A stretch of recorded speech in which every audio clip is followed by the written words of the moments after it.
recording on time this time, so we catch all the intros as well as the first question. And I'm going to hand it over to our moderator, Dr. Basima Islam. Hi everyone, I'm Basima. I'm a new assistant professor of Department of Electrical and Computer Engineering at Worcester Polytechnic Institute, and I'll be joining on next year's fall.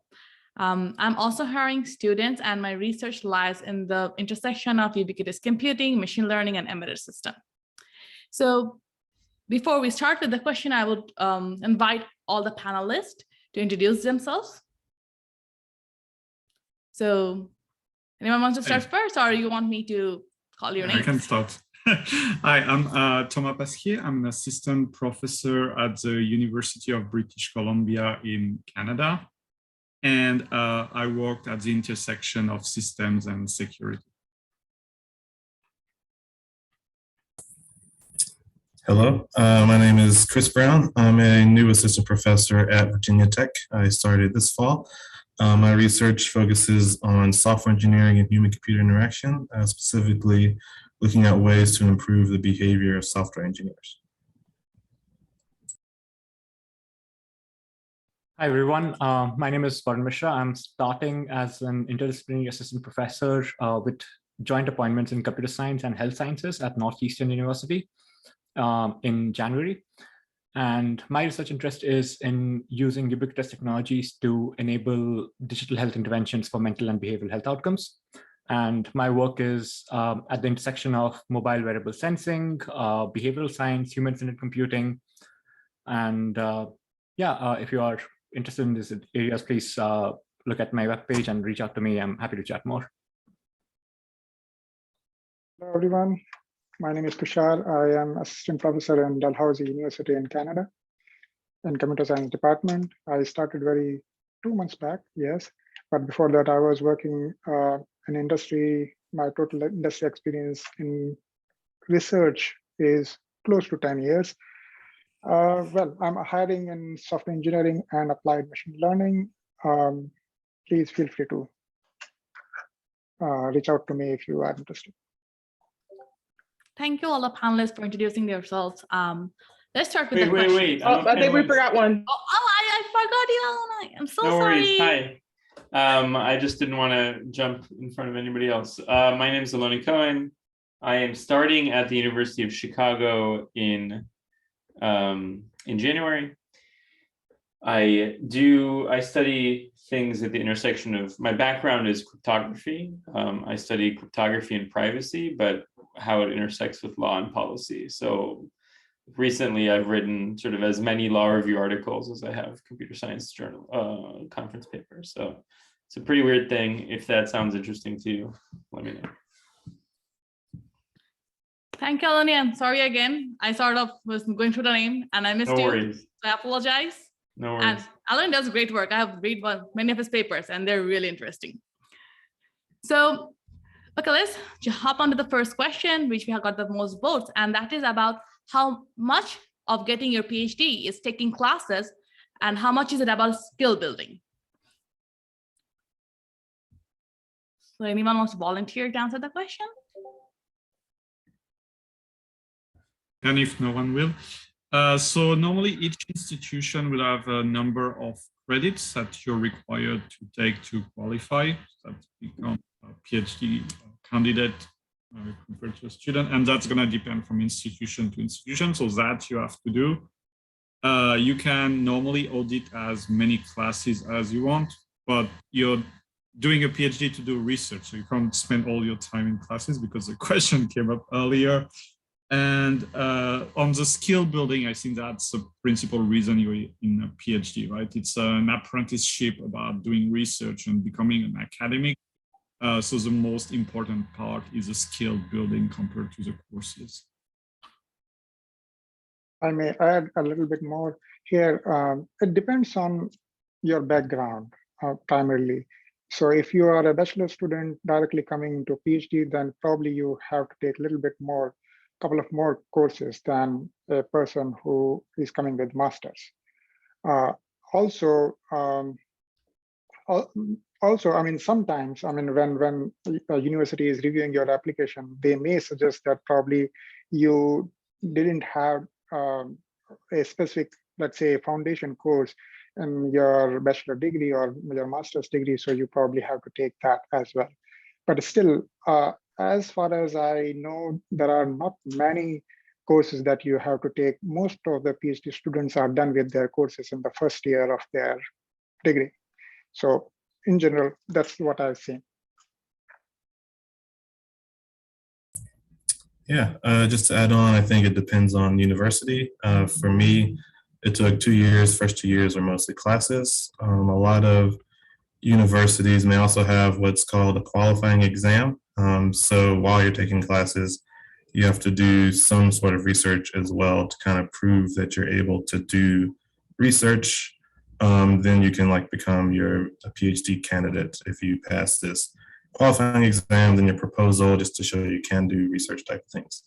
So all those will also go into classes, but also skill building, working with your advisor to come up with how to answer research questions, how to perform studies, all these other things. I would like to add one more point to it, and it depends on the university, but you might have to take some breadth classes. That is like the requirement of a PhD. And it might not be in your area and you might not like the topic, but you have to do it. And I would definitely recommend taking classes in the first 1.5 to 2 years of your PhD and then just dive into research. I made a stupid mistake of just procrastinating and leaving my breadth class till my final year. And it was difficult, to say the least. So I would very strongly recommend, when you are in that class attending mode, get all of your requirements out of the way. And when it comes to skill building, so the classes are meant to provide a foundation and introduction to a broader research area. Mostly your research skill building what will come from the papers that you're reading, talking to peers, working in the lab with your other colleagues and lab mates. The classes don't generally go into the level of depth required for your own research, because again, you are breaking new grounds. You are pushing the boundaries here. So the classes are not going to be very helpful that way. The classes would help you to get started into a domain. If you are missing some very foundational knowledge, the classes would be very helpful in that. But beyond that, for skill building, I would recommend talking to your advisor about how to build and say skills, but classes would have a limited role in that. So I wasn't going to jump in, but actually my experience is like quite different than what Varun just said. So I'm going to disagree partially.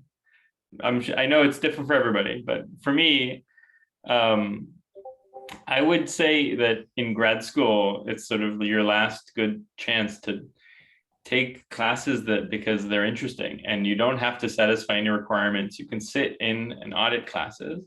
And in particular, when it comes to breadth requirements, MIT, where I did my PhD, had a breadth requirement. And it's actually like that requirement is what set me on my research agenda, because I went and I took classes at Harvard Law School, and it was amazing. And like it changed the course of my research. So I think you should like take classes that are genuinely interesting to you throughout your PhD. If you can get something out of auditing them, audit them. I also, in my experience, like my first paper that I was sort of in charge of as a grad student came directly out of a class project I did.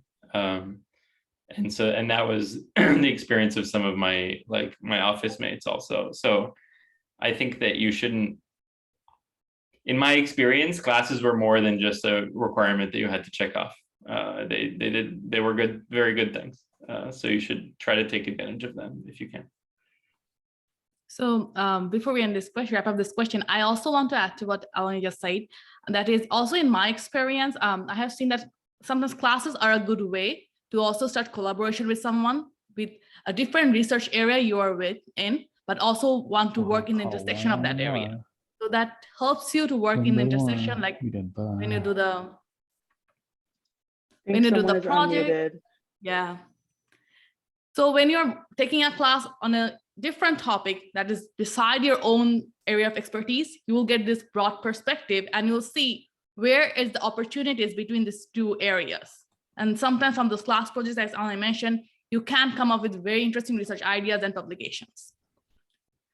So for the next question is very interesting. That is about, so the panelists, what the question is about, what is your opinion about what and how should be the dynamics between an advisor and their PhD student?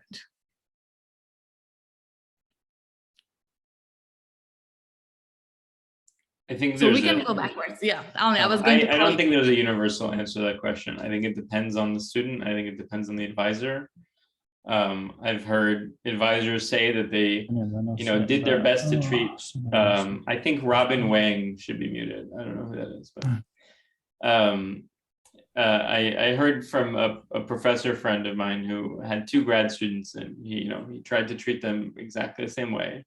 And one of them thought he was overbearing, and one of them thought he was too hands-off. So I think it really depends on the people involved. So that's all I'll say about that. Varun, do you have anything to add? I agree completely with Aloni. This is a very personal experience that you would have with your advisor, and it depends on that dynamics. But I would also say that if you think that it's not working out, and this goes both ways, if you think that it's not working out, or you're unhappy with the research you're doing, or the personal or professional dynamics you have with your advisor, then it is okay to obviously try other options, but it's okay to start working with a different advisor in the same department, or trying to go to a different advisor in a different university. That is very much acceptable. And I did it personally. I worked with a different advisor in my first year, but I did not feel that it was a good fit, both in terms of research as well as in terms of our working styles. And I switched to a different advisor in the same university. So it's very personal. The advisor I was working with initially, he had several successful PhD students who had completed with him, but I did not feel like I could have thrived with him. So it's a very personal relationship. Tushar, do you have any on your experience that you want to share? Definitely. So first of all, I definitely agree with Alani and Varun both. And it is personal experience, and it is based on your own personality and the personality of the advisor. And typically advisors understand this, and they adjust themselves based on what you like or what you would like to do. For example, my advisor was very relaxed with me. I mean, meeting only once in a week, but with other students, he was meeting more frequently. And I was fine with him, and the other students were also liking him. So it depends on what you want, or what your advisor want, and what works out actually. So typically people are flexible in that. So if something is not working out, just talk about that this is what I want to do. Chris and Thomas, anything more to add? Yeah, so people have said a lot of stuff, but I think the important part is actually talking to your advisor often and understanding what you're both wanting and what you're looking for in the relationship, because it goes both ways. And that's also included during the recruitment process, right? Most people will interview the candidate shortlist, and generally the advisor will ask some probing question to understand how you want to work, if that match with their style. And you can also obviously ask questions about that. And a good thing to do as well is to contact the current students, if they have any, because that also gives you a third-party view of the way where they actually advise, right? So if the advisor you apply to as a current student, I really encourage you to contact them and talk with them to know what it's like to work in your advisor lab and that sort of thing. So Chris, do you have any comments? Yeah, I mean, not too much to add. I think, again, the advisor is like probably the most important relationship for your PhD. So you want to make sure it's a good fit, a good personality fit.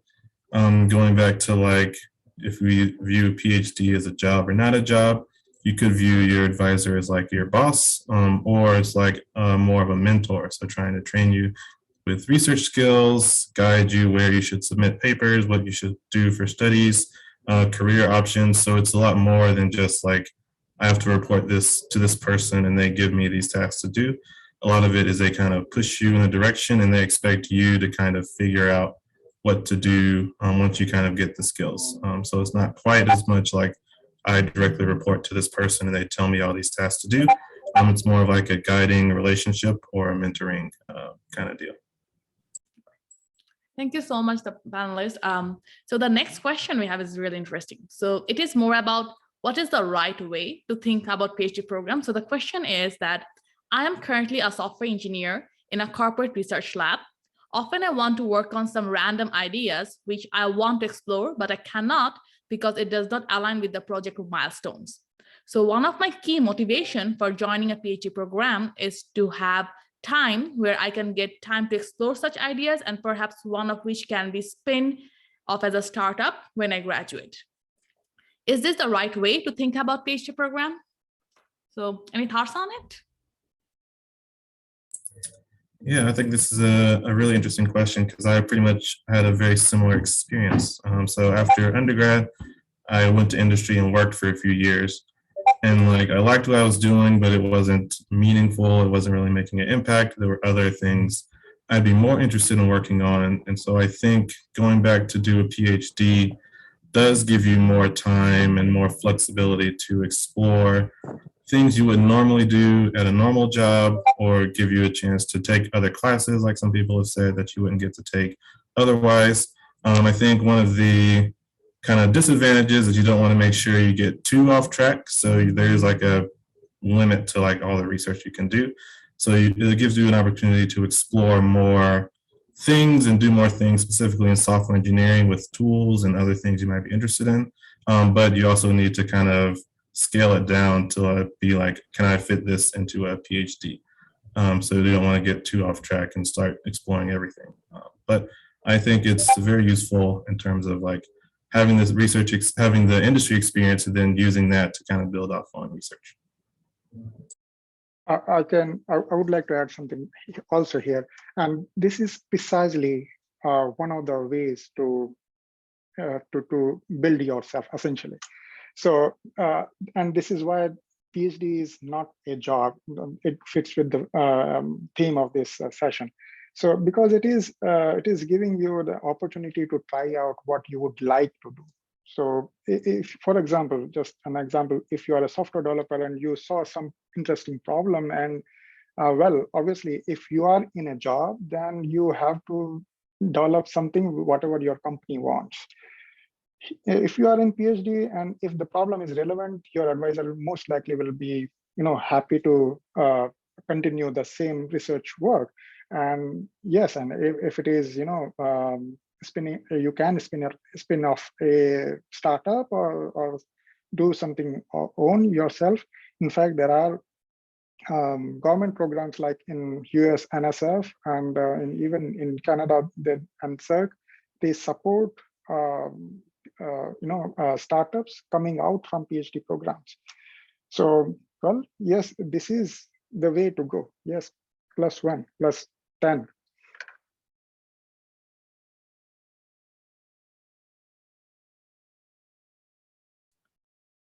Any more comments on this topic? Okay, so let's move on to the next one.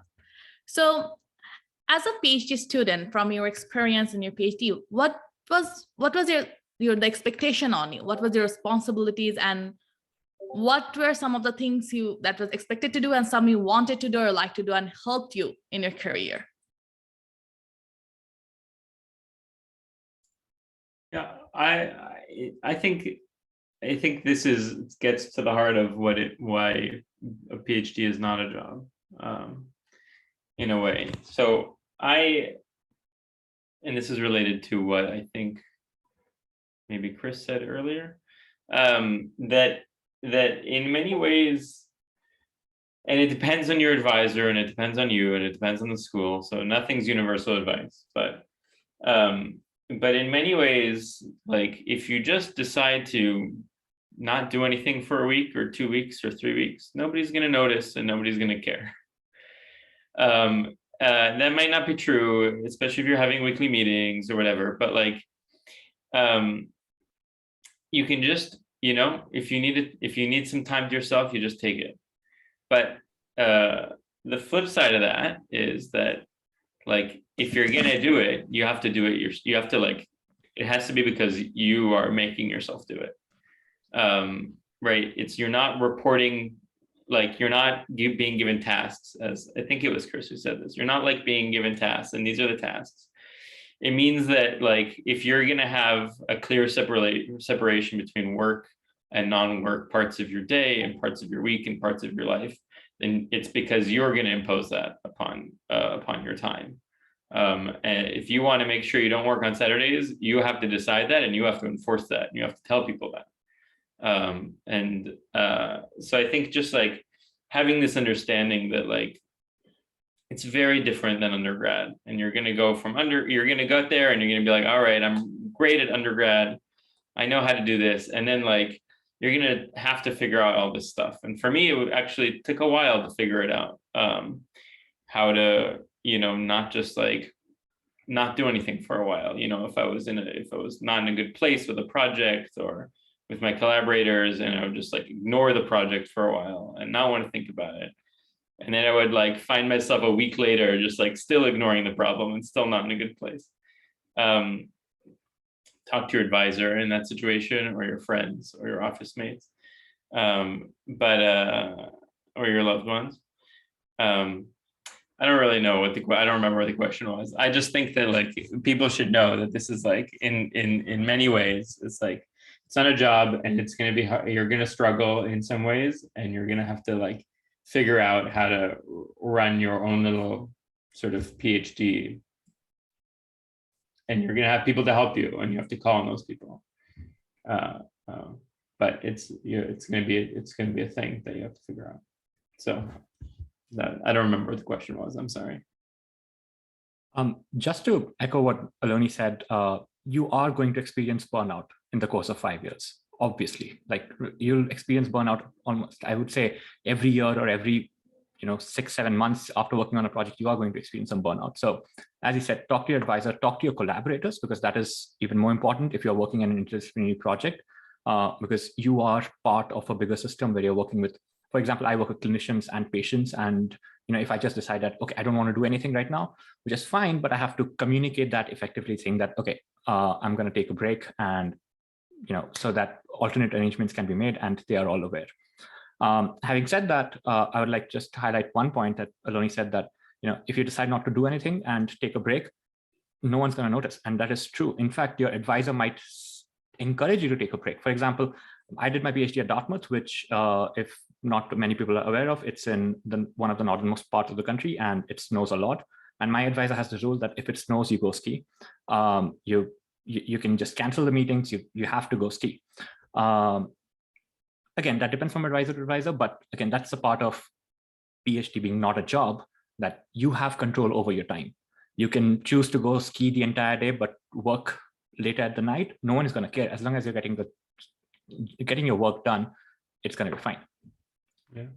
And the flip side of that is that if you never take a break, also potentially nobody's going to notice, right? Maybe nobody's going to intervene even when they should. So it's right. as no one's important. going to tell you to take a break. You have to do it yourself.